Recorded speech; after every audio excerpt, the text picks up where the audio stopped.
Hi viewers, welcome to our channel. ప్రస్తుతం మనతో పాటు దాము బాలాజీ గారు, సీనియర్ జర్నలిస్ట్, వారితో ఒకసారి మాట్లాడదాం. సార్ నమస్కారం. సార్ గత కొన్ని రోజుల నుంచి కూడా ఇండియాలో కరోనా కేసులు విపరీతంగా పెరగడం చూస్తున్నాం సార్. అయితే ఇప్పుడు దీని వెనకాల పాకిస్తాన్ అండ్ చైనా కుట్ర ఉన్నాయని కూడా ఒక అనుమానాలు వ్యక్తమవుతున్నాయి సార్. ఎందుకంటే ఇది కరోనా అనేది చైనాలోనే పుట్టింది, చైనా వాళ్ళే తయారు చేశారన్న ఆరోపణ కూడా వాళ్ళ మీద ఉంది. ఇప్పుడు పాకిస్తాన్ చైనాతో చేకలిపి భారతదేశంలోకి ఈ వైరస్ ని పంపిస్తున్నారు, JN1 వైరస్ ని అంటున్నారు, లైక్ 7 సెన్స్ సినిమా లాగా. సో పాసిబిలిటీ ఉందంటారా? కలిసి ఈ విధంగా కుట్ర పన్నే అవకాశం కనిపిస్తుందా సార్? యాక్చువల్గా దీని మీద ఇలాంటి అవకాశం ఉందా లేదా అనేది ఇప్పుడు పెద్ద చర్చ. ఎందుకంటే పాకిస్తాన్తో వారు ఆగగానే మన దేశంలో కరోనా కేసులు పెరగడం మొదలైంది. ముఖ్యంగా గత వారంలో 257 కేసులు అంతకు ముందు ఉంటే ఇప్పుడు నిన్న మొన్నటికే 1900 కేసులు. నిన్న ఇంకా లెక్క రాలేదు, ఈరోజు రిలీజ్ చేస్తారు. ఏదేమైనా ఒక్కసారిగా పెరిగాయి. తెలుగు రాష్ట్రాల్లో ఇప్పుడు ఫర్ ఎగ్జాంపుల్ ఏపీలో 6 కేసులు ఉన్నాయి, తెలంగాణలో కూడా 2-3 ఉన్నాయని చెప్తున్నారు. ముఖ్యంగా కేరళ, మహారాష్ట్ర, గుజరాత్, ఢిల్లీ ఈ రాష్ట్రాల్లో విపరీతంగా కరోనా కేసులు జంప్ అవుతున్నాయి. అంటే మనం గమనిస్తే ఒక కేరళ మినహాయిస్తే మిగతా అంతా కూడా నార్త్ ఇండియాలోనే ఎక్కువగా కనబడతాయి, నార్త్ అండ్ మిడిల్ ఇండియాలో. సో కేరళ కూడా కోస్టల్ స్టేట్ కాబట్టి అక్కడికి కూడా వదిలేరా అన్న డౌట్ అయితే వస్తుంది.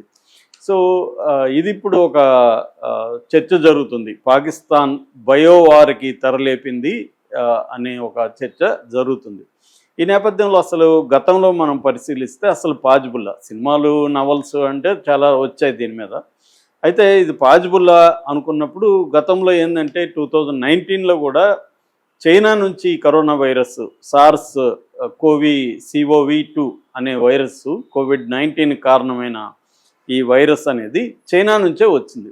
అయితే చైనా నుంచి ఎలా వచ్చింది అనే దానికి రకరకాల థియరీలు ఉన్నాయి. ఒకటేమో చైనాలో గబ్బిలాల నుంచి వచ్చింది, దీన్నే జునాటిక్ వైరస్ అలా అంటారు. జునాటిక్ వైరస్ అంటే యానిమల్స్ నుంచి మనుషులకి రావడాన్ని జునాటిక్ వైరస్లు అంటారు.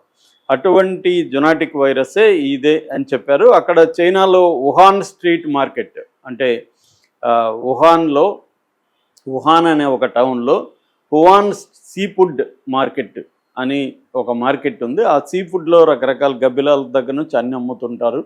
సో అక్కడ గబ్బిలాల నుంచి తర్వాత పన్గోలిన్స్ అంటారు. పన్గోలిన్స్ అంటే ఒక రకమైన మమ్మల్స్ జాతికి సంబంధించినవి. వాటికి పెద్ద పెద్ద పొక్కుల్లాగా ఉంటుంది బాడీలో. సో ఈ రెండింటి నుంచి వచ్చిందనేది అప్పుడు వచ్చిన వార్త. ఎందుకంటే ఇది ఎపి సెంటర్కి దగ్గరగా ఉందన్నమాట వాళ్ళ అవుట్బ్రేక్ అనేది. రెండవది ఏంటంటే ల్యాబ్ లీక్ హైపోథిసిస్ అంటారు. ల్యాబ్ లీక్ అంటే ల్యాబ్ నుంచి పొరపాటుగా లీక్ అయిపోయింది, కావాలని చేయలేదు అని. అది కూడా ఎక్కడ, వుహాన్లోనే, సేమ్ పట్టణంలో ఈ సీ ఫుడ్ మార్కెట్కి దగ్గరలోనే ఒక ల్యాబ్ ఉంది. ఆ ల్యాబ్ పేరు వుహాన్ ఇన్స్టిట్యూట్ ఆఫ్ వైరాలజీ. అక్కడ వీళ్ళు వైరస్లకు సంబంధించిన ప్రయోగాలు చేస్తున్న క్రమంలో ఈ వైరస్ అనేది పొరపాటున లీక్ అయిపోయింది, అందుకనే దగ్గరున్న ఈ మార్కెట్లోకి స్ప్రెడ్ అయింది అనేది ఒక థియరీ. దీనికి ఏమి ఆధారాలు లేవు, కానీ ఇదొక థియరీ. మూడోది కావాలనే వీళ్ళు ఇంటెన్షనల్గానే దీన్ని ప్రపంచం మీదకి వదిలారు అనేదానికి మూడో థియరీ. ఇలా చెప్పడానికి కారణం ఏముందంటే చైనీస్ వైరాలజిస్టు, చైనాలోనే ఉండే virologist doctor Li Meng Yan అనే ఒక ఆవిడ ఇది ఖచ్చితంగా వీళ్ళే మా వాళ్ళే కావాలని చేశారు అని చెప్తుంది.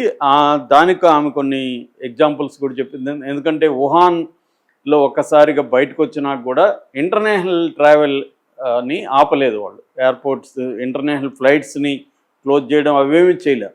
డొమెస్టిక్గా రెస్ట్రిక్షన్స్ పెట్టారు, కానీ ఇంటర్నేషనల్ రెస్ట్రిక్షన్స్ ఎందుకు పెట్టలేదు అంటే కావాలనే ఇంటర్నేషనల్గా దీన్ని స్ప్రెడ్ చేయాలని ఒక ప్లాన్ వేసుకొని వాళ్ళు చేశారు అనేది ఒక థియరీ అనమాట.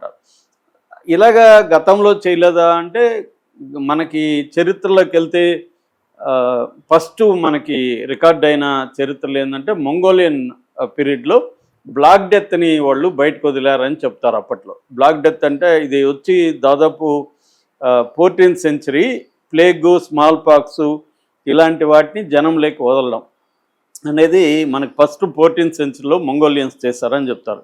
ఆ తర్వాత 18th centuryలో బ్రిటిష్ వాళ్ళు ఏం చేశారంటే ఈ నార్త్ అమెరికాలో అంటే దాని ఏమంటారు వాళ్ళని మనం రెడ్ ఇండియన్స్ అంటారు, లేదా నేటివ్ ఇండియన్స్ అంటారు, లేదా నేటివ్ అమెరికన్స్ అంటారు. మనకి సినిమాలు చూస్తే అప్పట్లో ఆ ఇండియన్స్ ఎలా ఉంటారో అర్థమవుతుంది. సో వాళ్ళకి ఈ స్మాల్ పాక్స్ను ఇచ్చారు, బ్లాంకెట్స్ ఇచ్చారనమాట. స్మాల్ పాక్స్తో కంటామినేట్ అయిన దుప్పట్లను వాళ్ళకి కొన్ని వేల దుప్పట్లు ఇచ్చారు. వాటిని వాళ్ళు కప్పుకోవడంతో వాళ్ళందరికీ కూడా స్మాల్ పాక్స్ వచ్చి చాలామంది బీభత్సంగా చనిపోవడం, వీక్ అయిపోవడం, దాని తర్వాత వెళ్ళి వాళ్ళని జయించారు. ఇది మొదటి నుంచి కూడా ఉంది. దీని మీద జేరెడ్ డైమండ్ అనే ఒక American scientist guns, germs and steel అనే బుక్ రాశాడు 97లో.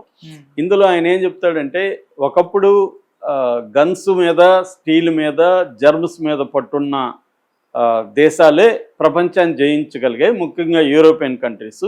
వాళ్ళు ఏం చేశారంటే చాలా ఆఫ్రికన్ కంట్రీస్లో ఫర్ ఎగ్జాంపుల్ ముందుగానే ఈ ఆంథ్రాక్స్, స్మాల్ పాక్స్ ఇలాంటి వాటిని జనంలోకి వదిలేసేవాళ్ళు. వాటితో జనం 90% జనం దాంతో సఫర్ అయ్యేవాళ్ళు. యుద్ధం చేయకుండానే ఆ దేశాలను వీళ్ళు జయించడానికి ఈజీ అయ్యేది. అది ఒక వెపన్ లాగా, జర్మ్స్ని ఒక వెపన్ లాగా ఈ యూరోపియన్ కంట్రీస్ వాడారనేది ఈయన చెప్తాడనమాట. దీని మీద పట్టున్న దేశాలే నాగరికతలో, సివిలైజేషన్లో బలంగా నిలబడగలిగినాయి అనేది ఆయన వన్ ఆఫ్ ద థీరీస్ అనమాట.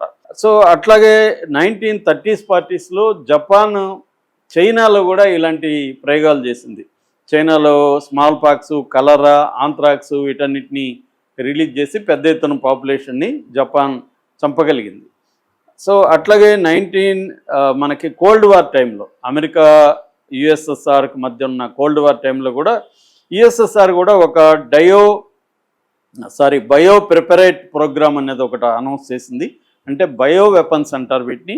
ఈ బయో వెపన్స్ని యూజ్ చేయడం అనేది రష్యా కూడా, అంటే అప్పట్లో సోవియట్ యూనియన్ అంటారు, United states of Soviet republic, అట్లాగే అమెరికా కూడా బయో వెపన్స్ ప్రోగ్రామ్ అనేది ఒకటి చేసింది.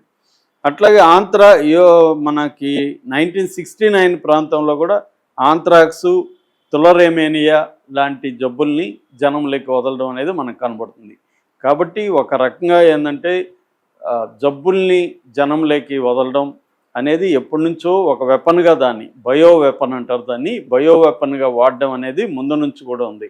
ఇప్పుడు ఇంకా టెక్నాలజీ అడ్వాన్స్ అయిపోయినాక, అప్పట్లో టెక్నాలజీ అడ్వాన్స్ కాకముందే ఇవన్నీ చేయగలిగినప్పుడు, టెక్నాలజీ అడ్వాన్స్ అయినాక వైరస్ని ఎందుకు బయటకు వదలకూడదు అనేది ఇప్పుడు ఇది ఉంది. అమెరికన్ థియరీ కూడా అది, చైనానే వదిలింది అనేది చెప్తారు. బట్ చైనా కౌంటర్గా అమెరికన్ ల్యాబ్ ఫోర్ట్ డెట్రిక్ నుంచే ఇది వచ్చిందని చైనా కౌంటర్ ఆర్గ్యూ చేస్తుంది. ఒకవేళ మేము వదిలితే మా దేశంలో ఎంతమంది ఎందుకు చనిపోతారో, ముందే మేము వ్యాక్సిన్ రెడీ చేసుకొని వదిలేవాళ్ళం కదా అని చైనా ఆర్గ్యూ చేస్తుంది. కాబట్టి దీనికి సైంటిఫిక్ ప్రూఫ్ అయితే లేదు, కానీ ఇప్పటికి కూడా ప్రపంచంలో చాలా దేశాలు చైనానే ఈ వైరస్ని ప్రపంచంలోకి వదిలింది అని నమ్ముతున్నారు. నిజంగా చైనాకు ఆ కెపాసిటీ ఉంటే పాకిస్తాన్ కోరిక మేరకు చైనా, పాకిస్తాన్ కలిసి ఇండియాలో మళ్ళీ ఈ JN1 వైరస్ని వదిలే పాజిబిలిటీ అయితే ఉంది. కానీ దీనికి ఎటువంటి సైంటిఫిక్ ప్రూఫ్ కానీ ఎటువంటి ఇది లేదు. ఇది ఒక రకమైన సైన్స్ ఫిక్షన్ లాంటి ఊహాజనితమైందని కొంతమంది కొట్టిపారేస్తున్నారు. సో ఇది ఎందుకంటే మన దేశంలోనే లేదు, ఆల్రెడీ సింగపూర్లో 1000 కేసులు ఉన్నాయి, థాయిలాండ్లో 70,000 కేసులు ఉన్నాయి, సో హాంకాంగ్లో ఉన్నాయి.